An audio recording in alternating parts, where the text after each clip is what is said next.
SIR ஒரு video போட்டிருக்கேன். தமிழ்நாட்டுக்குள்ளேயே நம்மளே அகதியாக இருக்கிறோம் அப்படிங்கிற ஒரு சிந்தனை சிலருக்கு இருக்குது. எனக்குமே இருந்துச்சு. எங்கள் அம்மா 82 வயசில் இருக்கவங்க அவங்களுக்கு எப்படி போய் ஓட்டு வாங்குறது அப்படிங்கிறது தெளிவாக நேற்று போய் நான் ரிப்பன் பில்டிங்கில் ரூம் நம்பர் 11 போய் கேட்டு வந்தேன். டிசம்பர் 8ஆம் தேதிக்கு மேலே புதிய வாக்காளர்கள் யார் யாரெல்லாம் ஒவ்வொரு ஏரியாவுக்கு புதுசாக வந்திருக்கிறாங்களோ அதை அவங்க சேர்க்குறாங்க. அதனால் கட்டாயம் அதிலிருந்து ஒரு 10 நாளோ 15 நாளோ உங்களுடைய ஏரியாவில் இருக்கிற வாக்குச்சாவடி இல்லை அது அலுவலகம் அங்கே போய் உங்கள் இதை பதிவு பண்ணிக்கலாம். சில ஆவணங்கள் கேட்பாங்க, இதுக்கு முன்னாடி எங்கே இருந்தீங்க, இல்லை பழைய ஓட்டர் ஐடி இருக்கா, இல்லை அதெல்லாம் கேட்பாங்க. பட் முக்கியமாக நீங்கள் உங்கள் ஆதார் கார்டு, ரேஷன் கார்டு இருந்தால் ரேஷன் கார்டு, இந்த மாதிரி ஆவணங்கள் கேட்டு நீங்கள் பதிவு பண்ணிக்கலாம். ஆனால் பதிவு பண்ணால் மாத்திரம் இருந்துடாதீங்க. எனக்கு ஓட்டு வந்து எங்கேயோ இருக்குது அப்படின்னு பதிவு பண்ணாமல் இருந்துடும். ஒரு ஓட்டு கூட நம்ம வந்து விடக்கூடாது. ரெண்டாவது, படித்து முடித்த இன்ஜினியர்கள் படித்தவர்கள் அங்கங்கே இருந்து தமிழ்நாட்டில் சென்னையில் வந்து இப்போ வேலை பார்த்துட்டு இருப்பீங்க. ஐயோ எனக்கு ஓட்டு அங்கே இருக்கே இங்கே இருக்கே அப்படின்ட்டு விடாதீங்க.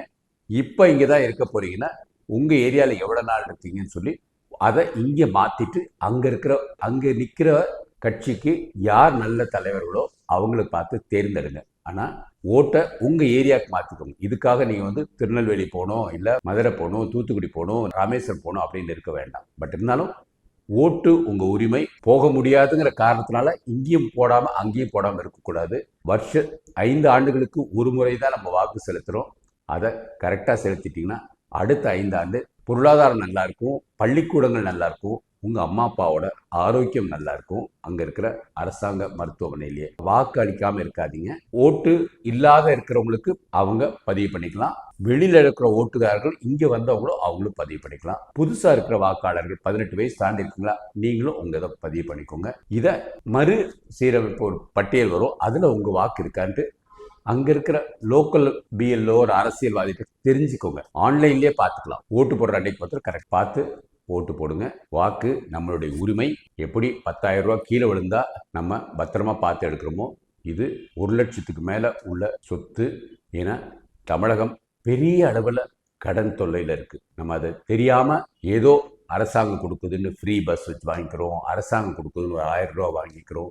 இந்த மாதிரி நிறைய குட்டி குட்டி வட்டியாக நம்ம கட்டிக்கிட்டு இருக்கிறோம். ஒவ்வொரு நாளைக்கும் ஒவ்வொரு இளைஞர்களுக்கும் உள்ள கடன் தொல்லை மிக மிக ஜாஸ்தி. இதனால் நம்ம தாத்தா பாட்டிகளுக்கோ இல்லை அம்மா அப்பாக்கோ உள்ள ஆரோக்கியம் பல மடங்கு பாதிப்படையுது. வாக்கு மாத்திரம் செலுத்தாமல் இருக்காதீங்க. எஸ்ஐஆர் போல ஒரு சிறந்த சீர்திருத்தம் இதுவரை நடந்ததில்லை.